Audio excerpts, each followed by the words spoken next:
Welcome back, true crime fans. Smash that subscribe button like you're trying to break through concrete walls, because what you're about to hear is darker, colder, and more dangerous than you think. Badax Florence in Colorado has been called many things. The Alcatraz of the Rockies, the clean version of hell. But deep inside this fortress lies something even more secretive.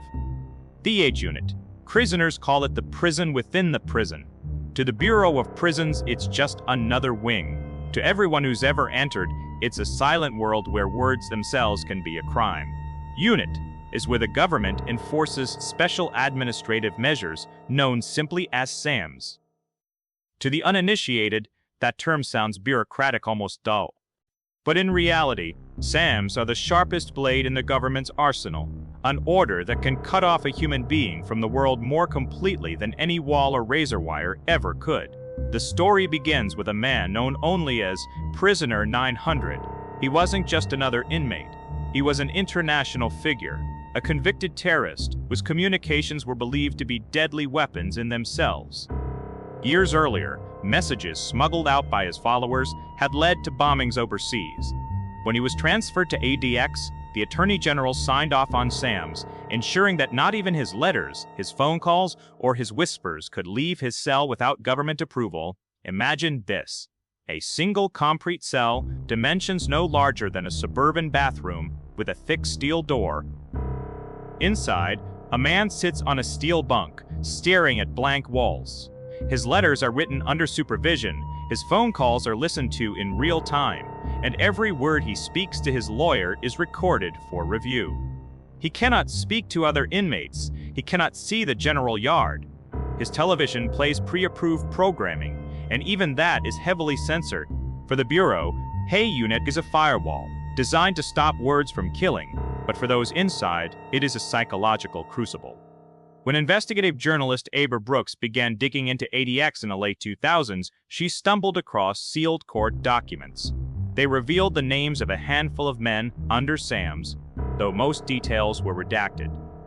What struck her most wasn't just who was inside, but how little anyone knew about what life under SAMs looked like. It was as if the unit had been erased from public record, a ghost within the prison's own architecture. But then she found something chilling. A leaked memo describing how even attorneys defending SAM's prisoners were surveillance, accused of smuggling coded messages in and out. Ava's instincts told her this wasn't just about one or two men. It was about an entire system operating in shadows. Former ADX staff, speaking under anonymity, confirmed her fears. They described H Unit as a tom for voices. Guards delivered meals in silence, eye contact was discouraged, and even the act of sliding a book through the door was logged as a potential security risk. One officer admitted he hated working there. It's like guarding ghosts. You forget what people sound like when they can't talk to anyone. The deeper Ava dug, the more questions arose. Were SAMs really about national security, or were they a tool to bury certain prisoners in silence forever? Did the system stop violence, or simply create a different kind of torture? And then came the shock. Buried in one lawsuit was a claim by an inmate's attorney that documents had been seized during legal visits. Documents that allegedly contained classified information. The Bureau argued it was evidence of abuse of privilege. The defense countered that it was intimidation, a tactic to silence lawyers, a hidden world where justice itself seemed locked behind steel. If true, it meant SAMs weren't just about silencing terrorists. They were about silencing anyone who touched the system. And then came Ava's breaking point. Throw a source. She received a photograph, grainy, blue-tinted, and clearly taken from a CCTV feed inside ADX. It showed a lawyer and an inmate seated across from each other in a sterile room, separated by glass. On the table, a folder marked Classified.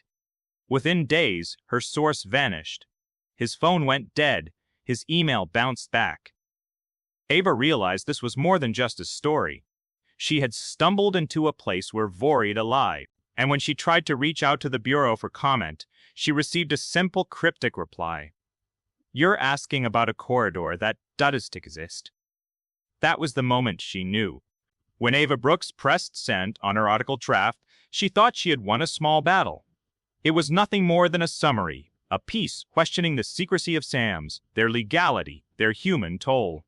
But within hours of hitting publish, her editor called her into his office. His face was pale, his voice strained. "Take it down," he whispered. Ava blinked.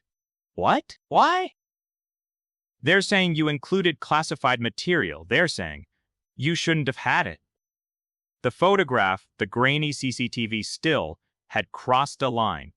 Her editor had received a call, not from a press officer, but from a Department of Justice official who made it very clear further publication could result in criminal charges.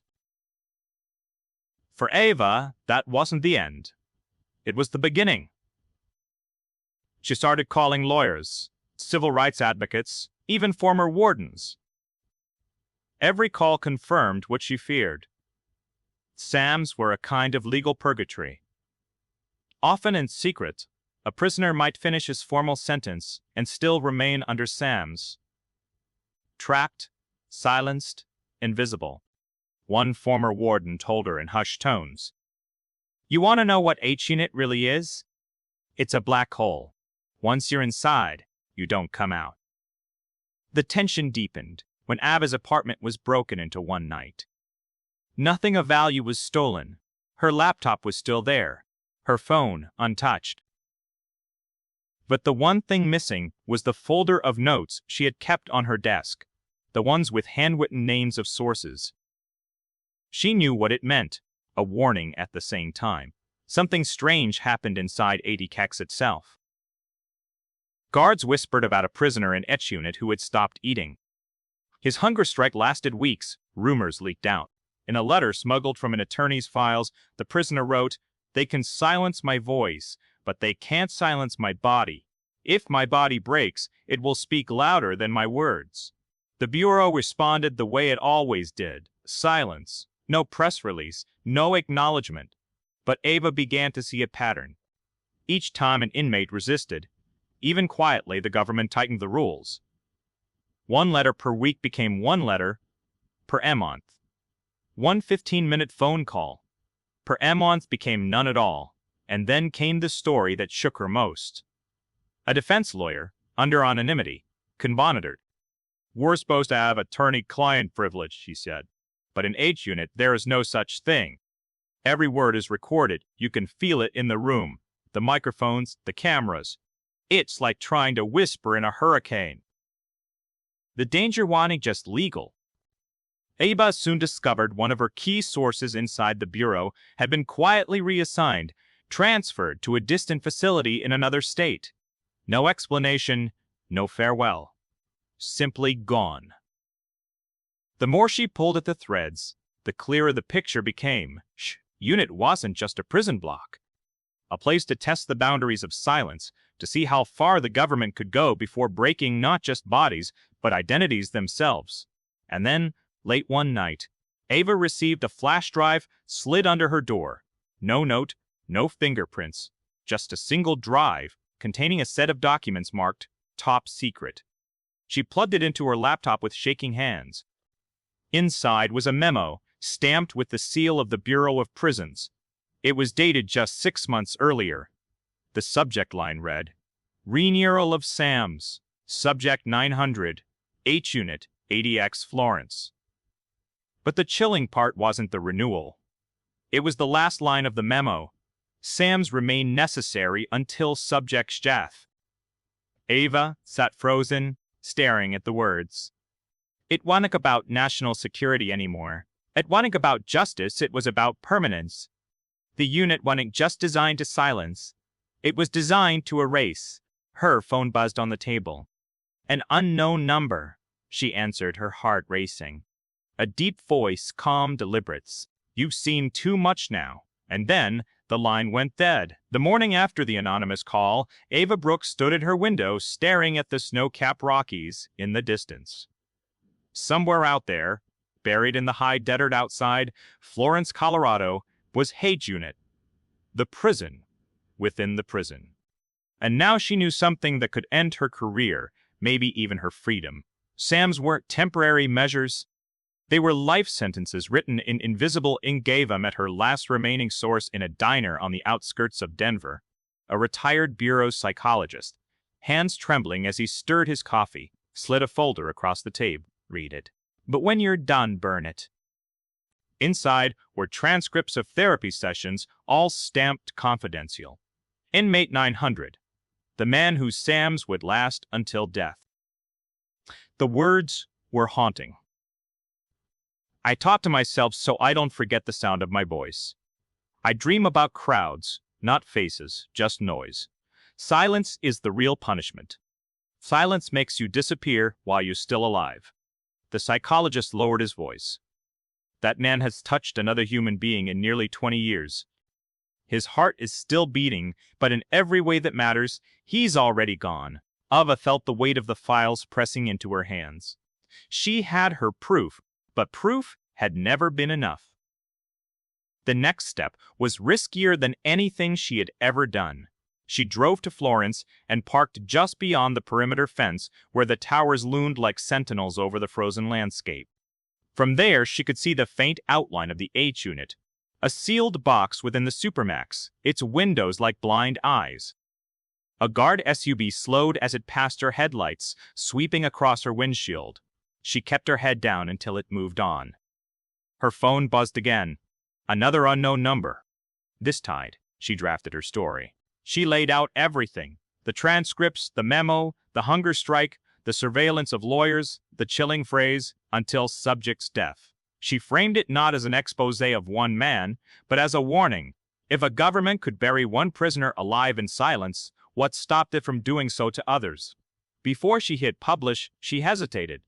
The fear was real, not just for her job, but for her safety. She remembered the missing notes from her apartment, the voice on the phone.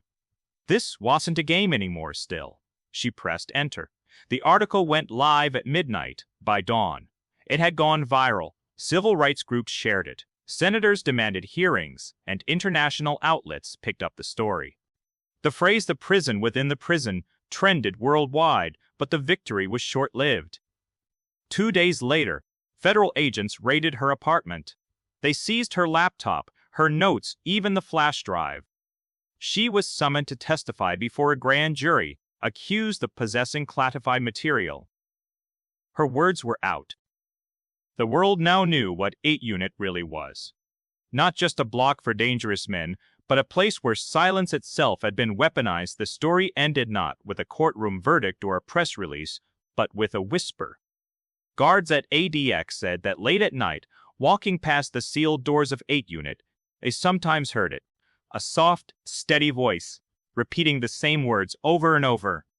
I am still here. Ava's career was over, but her story lived on. Proof that even the deepest silence can be broken, if someone dares to listen.